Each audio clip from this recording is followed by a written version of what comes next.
Olá, sexta-feira, resumo da semana, nosso estudo aí da semana Nações Parte 2 está chegando ao fim e hoje a gente vai continuar aqui, ó, alusões, imagens e símbolos, como estudar a profecia bíblica. A gente vai ver o fechamento aqui da semana, tá bom? Então fica comigo, se você não viu, não estudou, não recapitulou a lição, a palavra de Deus através de um guia de estudo, pega aqui, ó, tá no card, na descrição, nos comentários desse vídeo, desde o sábado passado, na verdade, desde a semana passada a gente está estudando a importância das nações, como é que o ser humano se organizou em comunidades, cidades, estados, né?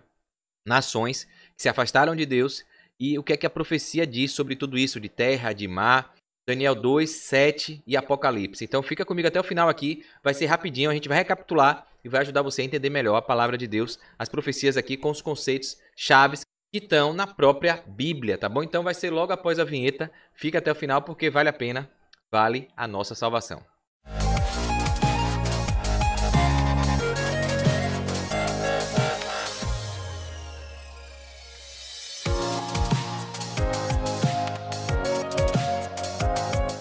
Vamos lá então, né? Eu sempre separo aqui alguns slides para ficar melhor para você ver e entender o que é que a gente está falando, né? Então, resumo da semana, dia 2 de maio, mês começando e a gente aí falando sobre o desfecho aí das nações, tá bom?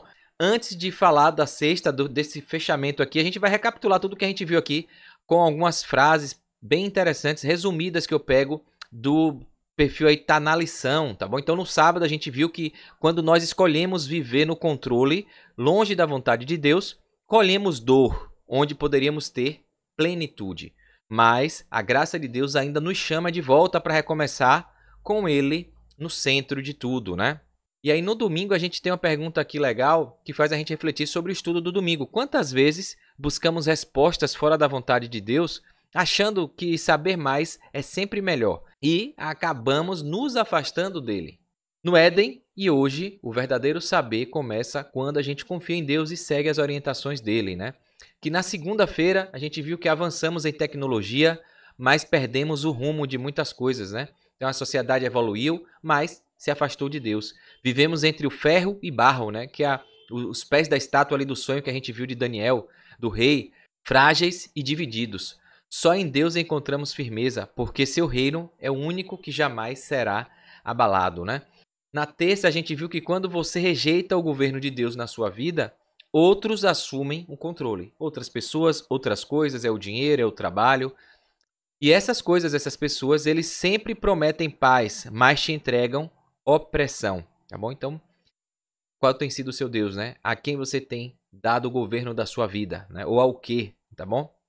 Quarta-feira a gente viu aqui, quando Deus governa, encontramos paz em meio ao caos. Mas quando deixamos o orgulho comandar, a gente afunda, né? Nós só seremos verdadeiramente livres quando a voz de Deus guiar nossas escolhas. Então, bem bacana o resumo de quarta. Na quinta-feira, ontem a gente viu que fomos libertos para libertar. Que a gente está aqui, igual o povo de Israel foi chamado. Hoje o novo Israel, o Israel espiritual, nós que aceitamos Jesus como seu Salvador, temos a missão de levar essa mensagem de libertação para outras pessoas, né? Somos salvos para salvar, iluminados para iluminar. Deus nos tirou das trevas, nos deu liberdade e uma missão, levar luz e esperança a quem ainda vive em escuridão. E aí a gente vai ver agora, sexta-feira, hoje, o que é que tem reservado para a gente aqui, né? Então, professor Gilberto Brasiliano do Lição Fácil, ele colocou aqui, ó, vamos encerrar o estudo dessa semana agradecendo a Deus as poderosas instruções que nos foram dadas a respeito das nações, né, dos povos, e seu envolvimento com as profecias, porque no final de tudo, Deus Pai irá implantar o seu reino eterno e o dará aos seus santos, os escolhidos, né, os que amam a Deus e demonstram isso no seu estilo de vida, no seu comportamento. E tudo isso que vemos agora será passado, né? Todas as coisas serão passadas, dor, sofrimento, morte. Infelizmente, ainda hoje, né, Jesus ainda não voltou, os seres humanos continuam tentando ser independentes de Deus, estabelecendo governos humanos, como muitos fizeram no passado. E os resultados têm sido sempre desastrosos, porque sempre serão governos contrários à vontade divina. Não existe mais respeito humano, mas sim um desejo insaciável de conquista e domínio. Isso significa que Deus irá intervir na história desse mundo e tudo será restaurado após a segunda vinda de Cristo. Prepara-te, né? Então, a gente viu que o ser humano sempre se afastando, querendo dominar, querendo usurpar, explorar. E Deus já fez isso no passado, com o dilúvio, salvou seu remanescente, Noé e sua família.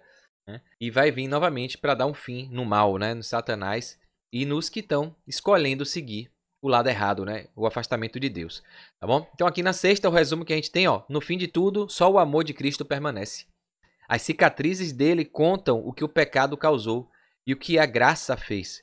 Tudo vai passar, não vai ter mais dor, mais sofrimento, mais morte, mais lembrança nenhuma do passado, do pecado. Só as marcas de Cristo vão ficar para lembrar o mundo, ao universo, o que é que ele fez, né? Então tudo vai passar, menos o que foi feito por amor eterno, né? A entrega de Deus, do Filho unigênito, para morrer em nosso lugar. Vou pegar aqui na lição, no guia, tem uma coisa interessante aqui no guia que fala aqui no estudo adicional da sexta-feira, né? Ó. Então aqui, ó, Ellen White fala aqui no estudo adicional, ó, o fogo que consome os ímpios purifica a terra. E a gente viu que muitas coisas, a ideia do fogo que purifica, foi aquele entendimento errado que o pessoal teve da 2.300 tardes e manhãs e o santuário será purificado. Então pensaram que a terra era o santuário, como muita gente interpreta, né? A terra é um santuário, né? E a purificação seria a volta de Deus destruindo com fogo, né? Que a Bíblia fala que vai ser com... Era a passagem de Jesus para lugar santíssimo, né? Como sumo sacerdote. Então isso aqui deixa claro, a Bíblia deixa claro que não tem lógica, não tem coerência bíblica, interpretação bíblica.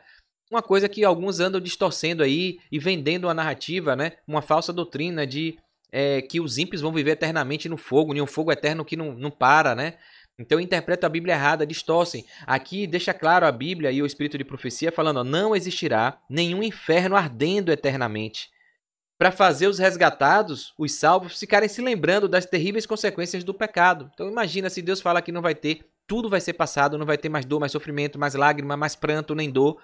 Imagina que tem gente interpretando o fogo eterno como um fogo que não para, que vai ficar queimando as pessoas para sempre lá, as pessoas sofrendo, gritando. Imagina se um parente seu não for salvo. Aí você vai ficar salvo no céu, mas sabendo que tem um parente queimando, morrendo, gritando, doendo. Então que loucura de interpretação, né? Mas tem muitos cristãos interpretando assim. E não entende que se o fogo fosse... O mesmo fogo eterno é o fogo que acaba eternamente com o que está queimando, né? É um fogo na sua consequência, é eterno na consequência, não é na duração. Porque Sodoma e Gomorra foi queimada com esse fogo eterno.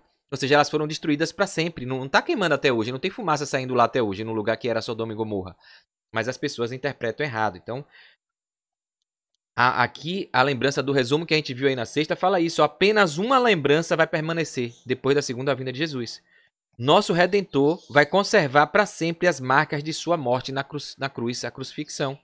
Em sua fronte ferida, em seu lado e em suas mãos e pés estarão os únicos vestígios da obra cruel realizada pelo pecado.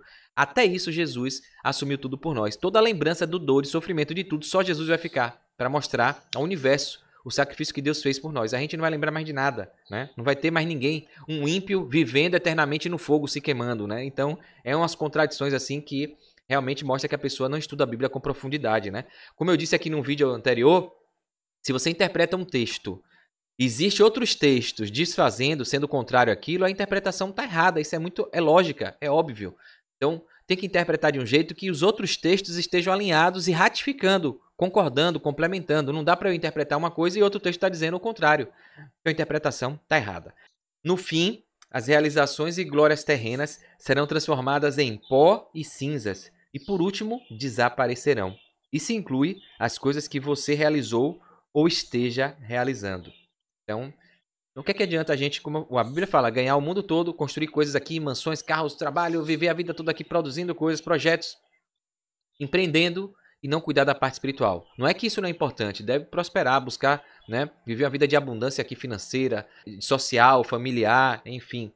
Mas o que adianta ter isso tudo e não trabalhar a questão do espiritual, a vida eterna, tá? Obedecendo Deus, Jesus, aceitar Jesus como seu Salvador, levar essa mensagem para outras pessoas, fazendo a sua parte como sal, como luz para iluminar outros. Então não adianta, tá? É importante a gente ter essa perspectiva em mente, pensar no mundo terreno e no mundo espiritual, né? Ganhando aí a nossa salvação, tá bom? Aqui nos comentários finais mostra aqui o seguinte, ó. Deus viu que muitos dentre seu professo povo, aqueles que se dizem cristãos, seguidor de Jesus, que ama a Deus, que falar da boca para fora é fácil, né? Mas é no comportamento, no estilo de vida, na obediência que Deus vai saber quem de fato o ama, né? De verdade, em espírito e em verdade. E ele coloca aqui, ó. Deus viu que muitos dentre seu Então Deus viu que muitos dentre seu professo povo não estavam edificando para a eternidade e em sua misericórdia estava prestes a enviar uma mensagem de advertência para despertá-los do seu entorpecimento e levá-los a se prepararem para a vinda de Jesus.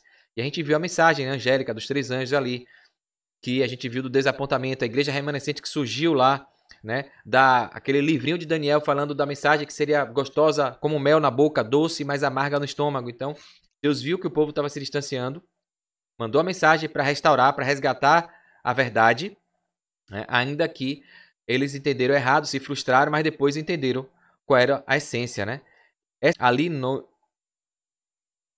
Ali nos é apresentada uma tríplice mensagem proclamada por seres celestiais, né? E imediatamente seguida pela vinda do Filho da Terra, né? Os anjos são representados, e a gente viu isso tudo, né? Que os anjos são representados como voando no meio do céu, proclamando ao mundo a mensagem de advertência e tendo direta aplicação às pessoas que vivem nos últimos dias da história da Terra. Ninguém ouve a voz dos anjos, a gente viu isso em João, pois eles são um símbolo para representar o povo de Deus que trabalha em harmonia com o universo celestial. As mensagens dos 3 anjos devem ser combinadas, dando ao mundo sua tríplice luz. No Apocalipse, João declara: vi descer do céu outro anjo, que tinha grande autoridade, e a terra se iluminou. Isso representa a transmissão da última tríplice mensagem de advertência ao mundo. A gente viu que esse anjo, inclusive, né, tem as características de Jesus, botando um pé na terra, um pé no mar, né, dominando. E aqui, para finalizar, ele coloca: o capítulo 18 do Apocalipse indica o tempo em que, como resultado da rejeição da tríplice mensagem do capítulo 14, ou seja, o povo vai continuar negando, não vai aceitar a mensagem, a apostasia, a idolatria, a desobediência. Nos versos 6 a 12 de Apocalipse 14, a igreja terá atingido completamente a condição predita pelo segundo anjo. E o povo de Deus, ainda em Babilônia, será chamado a se separar dela. Então, é nessa hora que vai vir a mensagem dos remanescentes que vão estar espalhados em várias denominações, em vários lugares. Essa mensagem é a última que será dada ao mundo e cumprirá a sua obra. Quando os ímpios não quiserem, né, Deus vai falar: tá bom, vocês não querem mais não, então eu vou recolher os meus, né? E aí vai falar: ó, quando os que não creram na verdade, mas tiveram prazer na injustiça, segundo Tessalonicenses capítulo 2, no verso 12, forem abandonados para que recebam a operação do erro, né, a condenação, para darem crédito à mentira, a luz da verdade brilhará então sobre todos os corações que se encontram abertos para recebê-la. E os filhos do Senhor, que permanecem em Babilônia, vão atender o chamado de Deus. Saiam dela, povo meu. Está em Apocalipse 18, 4. Maranata, né? O Senhor logo vem. Isso aqui está no livro Grande Conflito também, falando da restauração da verdade. Então a mensagem vai vir dos 3 anjos. As pessoas vão continuar negando. E só quem estiver se preparando, quem estiver aí estudando, obedecendo, vai perceber a mensagem, né? E aí Deus vai falar: olha, eles não quiseram, eu dei a última chance, foi a última pregação, a última profecia. Eles não querem. Então vou recolher meu povo, sai dela, povo meu, vamos se juntar, porque Jesus está chegando. E essa é a esperança, a bendita esperança que a gente tem, né? Então aqui, para finalizar, tem mais uma coisa aqui que eu quero passar para vocês, uma ilustração que eu gostei. Uma pequena menina notou que sua avó lia muito a Bíblia.